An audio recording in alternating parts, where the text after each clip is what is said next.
Do you remember roughly 2 months ago when Pakistan went to war with Afghanistan? No? Yeah, well, we can't blame you. Given all that's been going on in the Middle East lately, the campaign between these two South Asian neighbours struggled to compete for attention. We last covered the conflict on March the 10th, and in the weeks since, the bombs have continued to fall, the diplomacy has gone nowhere fast, and neither side seems particularly inclined to back down. And that really is the story here. This isn't an all-out war, but it's also not one moving towards any resolution. If anything, it's a war that's starting to settle in to be a gruesome, protracted fight. And while Pakistan clearly has a dramatic upper hand through conventional military means, the cost of the fighting is starting to shake both nations to their cores. 2 months in. Okay, so let's step back a little bit. This war officially kicked off on February the 21st, and in the meantime, the two have barely made the news. But if anything, that's more of a reflection of how much else is going on in the world, rather than anything else. Just to catch you up to speed, this war broke out when 3 separate crises erupted across Pakistan in about a week. First, there was a suicide bombing in a Shia mosque in Islamabad that killed 31 worshippers, then a Taliban bombing of an army garrison in Banu that killed a ranking officer, and finally, an offensive by the separatist Balochistan Liberation Army that hit multiple districts across the country's southwest. Now, any one of those events, in isolation, would have been a bad week for Pakistan, but happening nearly all at once?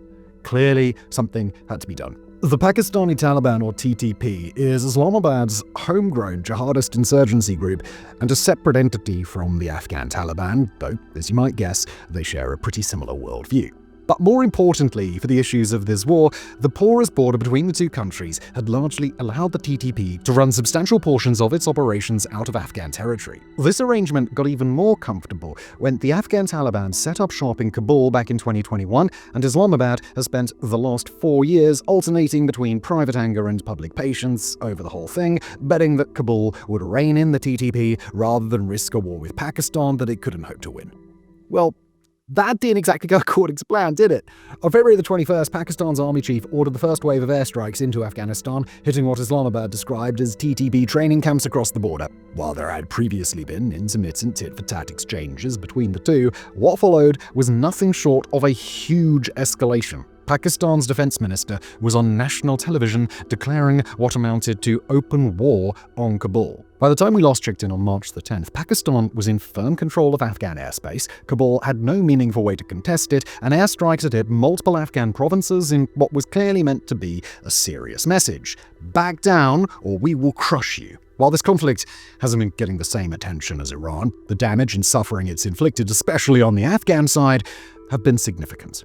One of the more brazen attacks was on the Amid Addiction Treatment Hospital, a 2,000-bed facility in Kabul that houses recovering drug addicts and one of the few pieces of civilian infrastructure the new government had actively promoted as a post-2021 accomplishment. In the late hours of March 16th, Pakistani jets reportedly hit the complex with at least 4 airstrikes, collapsing 2 wings and an adjoining dormitory onto patients. The Taliban, which is known for overstating figures when it suits them, put the death toll at above 400, while the UN settled on a lower figure of 143 killed. Pakistan, for its part, denied the strike. They acknowledged that they were striking Kabul that day, but insisted they were targeting an ammunition depot co-located with the facility. Although, given how frequently we've seen governments blow up hospitals and schools in recent years before insisting they did nothing of the sort, you would be forgiven for taking those denials with just a little pinch of salt. More importantly, the attack was what finally got Beijing to start paying attention. Within hours of the strike, Beijing issued a harshly worded condemnation of the war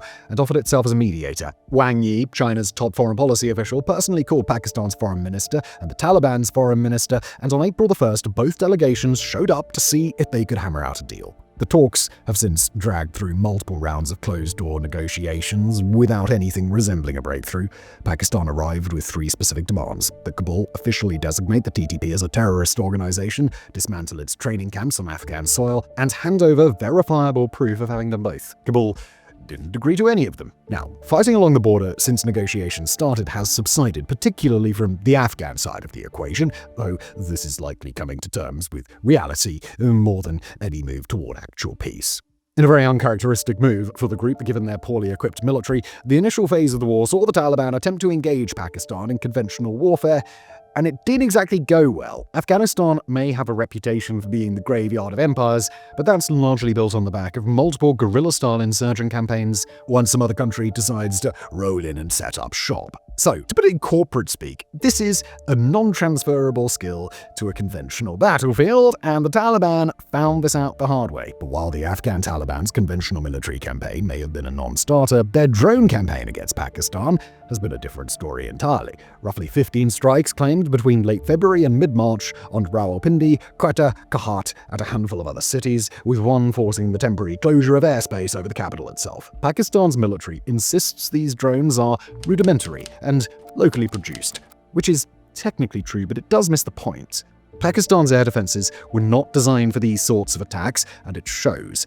They managed to shoot down some drones, but the strikes still caused damage. And all of that brings us to a rather uncomfortable question for Pakistan. After weeks of airstrikes that haven't produced much of any tangible concessions from the Taliban on the TTP, what exactly is the strategy here? Now, before we get into that strategy, or spoiler alert, the lack of strategy, a quick pause to tell you about our latest project, Fronts.co.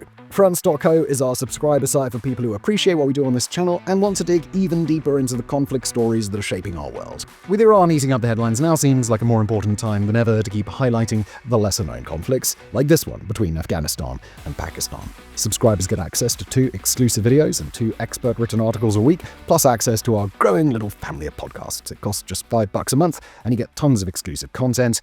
And now, let's get back to the failed negotiations. Family ties. The reason negotiations have stalled comes down to one simple fact. What Pakistan is asking for runs into a structural problem that no amount of bombing can fix. The crackdown on the TTP that Islamabad is demanding is something Kabul cannot actually carry out without risking its own civil war. In the summer of 2018, when the TTP's current leader, Noor Wali Massoud, took over the group, the first public act that he made was to pledge a formal oath of allegiance to the Afghan Taliban supreme leader. In the religious logic that both movements operate inside of, that kind of vow makes the TTP a subordinate chapter of the organization now running Afghanistan, not merely a tactical alliance. And while there are many things that you could say about the Taliban, that they're not true believers isn't one of them. That relationship is not going anywhere. These arrangements have deep roots too, dating well back before 2018's announcement. In the mid-2000s, Afghanistan's current Interior Minister, Sirajuddin Haqqani, ran a joint suicide bomber training school alongside senior TTP figures, openly enough that Pakistani leadership almost certainly knew it was there. Beyond just Haqqani, though, most of the Afghan Taliban senior leadership came up through the madrasa network on Pakistani soil that's been nicknamed the University of Jihad. Basically, these guys have known each other since before they even got started, and their relationship has endured through ongoing American and Allied campaigns against them, so they're not exactly likely to break up because of a few strikes from Islamabad. All of which is to say that the UN's monitoring team called Kabul's repeated denials about functioning as a TTP sanctuary not credible. But getting Kabul to come around on whether the TTP should be able to use their land is only half of the problem. The other is whether they'd be able to do anything about it even if they wanted to. You see, the Taliban wasn't the only insurgent group in Afghanistan before the American withdrawal. They were accompanied by the Islamic State branch known as ISIS-K. To say they didn't get along would be an understatement. They've been fighting each other since just about day one, and this has only accelerated since the Taliban established their government back in 2021 and became, in the eyes of ISIS-K, the occupying force. How the tables have turned. So, that hostility, though, only goes so far when it comes to the group's relationship with the TTP.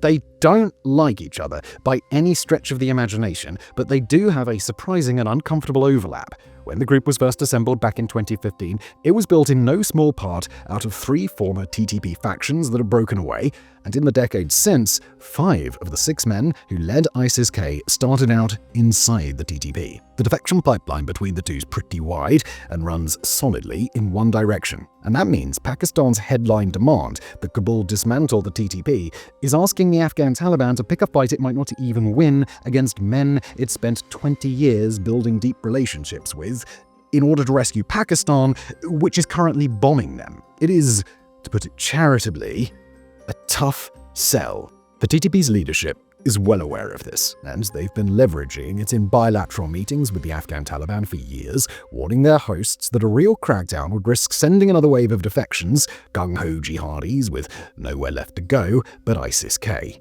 that's not just the Taliban blowing smoke either. Pakistan's own special envoy for Afghanistan admitted in public last May that Kabul's reluctance to act stems from precisely the fear of a defection wave. Chaos all over.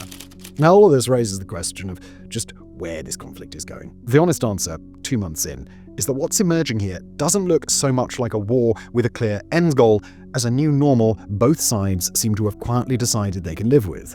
The only thing that has really shifted was the unusual behavior of the Afghan government to confront Pakistan in such a conventional way. Whether or not this was based on wanting to take their newfound American hardware for a spin remains to be determined, but the overall state of their military readiness is nevertheless pretty bad. But beyond that, the bombing campaign hasn't moved Kabul. Afghan drones are still coming across the border with surprising regularity, and what appears to be settling in is neither peace nor victory, but a permanent, low-grade, on-again, off-again shooting match that Islamabad and Kabul alike have no real way to stop. Which means the question Islamabad is actually stuck answering isn't whether it can end this war, but whether it can afford to keep fighting on indefinitely. And on that count, Pakistan is in visibly worse shape than it was at this time last year. Inflation has long been plaguing the country, clocking in at 38% back in May of 2023 amidst a currency crisis and concerns about outright default on their debt. 2 years later, though, things looked like they'd turned the corner. Inflation was down to just 0.3%, and all 3 major ratings agencies had upgraded Pakistan's credit. Commentators were actually using the word stabilization while discussing the country for the first time in, oh yes, forever. Most of that now seems to be in the process of being undone. Inflation was running above 7% again by March of this year, with analysts projecting a push higher this summer, and foreign direct investment fell roughly 45% year over year. Earlier this month, the UAE called up $2 billion in deposits that had been parked at Pakistan's central bank for years, money Islamabad had to repay out of its foreign exchange reserves rather than rolling it forward the way it has every previous year. Not catastrophic in itself, but a signal that a prop Pakistan had come to treat as permanent is no longer especially reliable. And to make matters worse, Afghanistan isn't the only front Pakistan is actively fighting. The region of Balochistan has long had a separatist movement operating within it, seeking an independent homeland, the Balochistan Liberation Army. They don't share any ideological goals with the Taliban, but they have been able to feed off one another's mutual chaos, leaving Islamabad stretched uncomfortably thin. Between March 29th and April 1st, the BLA launched what it had called Operation Heroth 2.0, a coordinated offensive of roughly 65 attacks across 17 districts in just 4 days. The group claimed to have killed 86 Pakistani security personnel, and while those numbers are the BLA's own and should be treated with a healthy dose of skepticism, this attack was nevertheless devastating and shows a level of organization that puts the group on a fundamentally different playing field than other more ragtag insurgent groups. Interestingly, Pakistan's response to this has been uncharacteristically tame. Their last major push against the BLA killed 216 militants, but we haven't seen anything like that this time. Although that's not to say that Islamabad isn't preparing for it. But even if we are, we're going on nearly a month since the attack, suggesting Islamabad doesn't yet have the intelligence it needs to hit back meaningfully. These sorts of situations are so crippling for developing countries because they can perpetuate something of a self-fulfilling cycle, where violence and instability will discourage foreign investment and development, which often exacerbates both throughout the country, and so on and so forth. Pakistan is heavily dependent on China for this investment and development assistance, and even for Beijing, this situation appears as though it might be getting a bit too much. Last September, Prime Minister Shehbaz Sharif visited Beijing looking for financing for the ML1 railway, the biggest still pending piece of a $7 billion corridor linking Karachi to Peshawar, and came back empty-handed. Of the roughly $60 billion Beijing pledged over the last decade, only about $25 billion has actually materialized. Now, in fairness, Pakistan was never entirely stable throughout any of the last decade, so Beijing knew what they were signing up for on that front. And it seems that for much of that period, they've been willing to tolerate the occasional security incident as a sort of cost of doing business with the country. But Pakistan in 2026 is fundamentally in a different security situation than it was just a few years ago, and this war with Afghanistan isn't doing anything to help its reputation. None of this is to say that Afghanistan is doing well either. It's not. The economy has contracted by nearly a third since the Taliban took over, which is even worse once you remember it was already one of the poorest countries on earth to begin with. Today, nearly half the population needs humanitarian assistance to survive, but there's a big difference here between the two countries.